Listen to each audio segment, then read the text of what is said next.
Hi, my name is Ben Marrable and I'm a Splunk Security Consultant at Somerford Associates.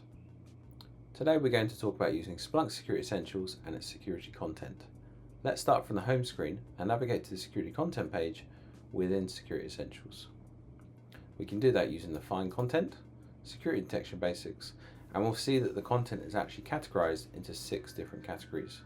We'll start looking at security monitoring. The security content page provides a menu of security content in the platform. At the top you find a selection of filters that are available to you to find capabilities that are most relevant to your organization. For instance, if you're starting out, you may wish to filter only on stage 1 of a security data journey and ones that are recommended using the featured button by Splunk security researchers. This simple filter combination will make sure that you are targeting the most relevant content for your business. Perhaps you're looking for a specific security concern, for example, inside a threat, using the security use case drill down to inside a threat, and whether data is actually available within the system, using the data availability drill down.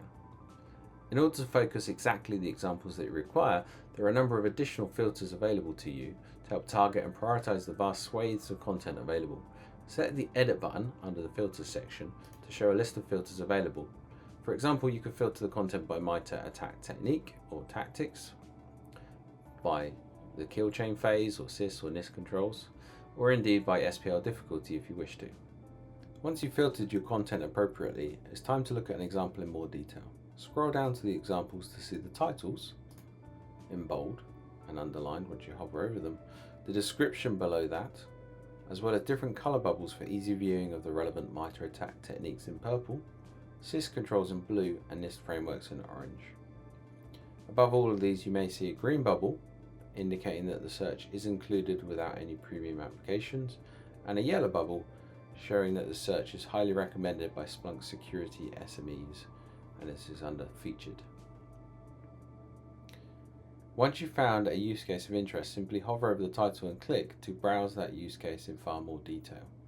This will take you to the search details page, providing all the context around the actual use case itself, including which category it's relevant to, the security impact, the alert volume and SPL difficulty, as well as the MITRE details and the kill chain phases and any data sources that are required to power this particular use case. If you scroll down, you'll see details around the actual search itself, and there's 3 different views of the search, whether you're using the demo data that's provided with Security Essentials, live data that exists in the platform, or accelerated data using the Common Information Model data models.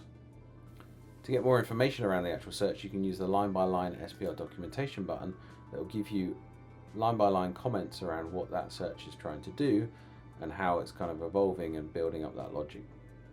Further down, you'll see further information around the search, including how to implement it, any known false positives, and how to respond. And right at the bottom, you'll see the results from the actual search being run. There's also Save Schedule search buttons to actually save this off into your environment as you see fit.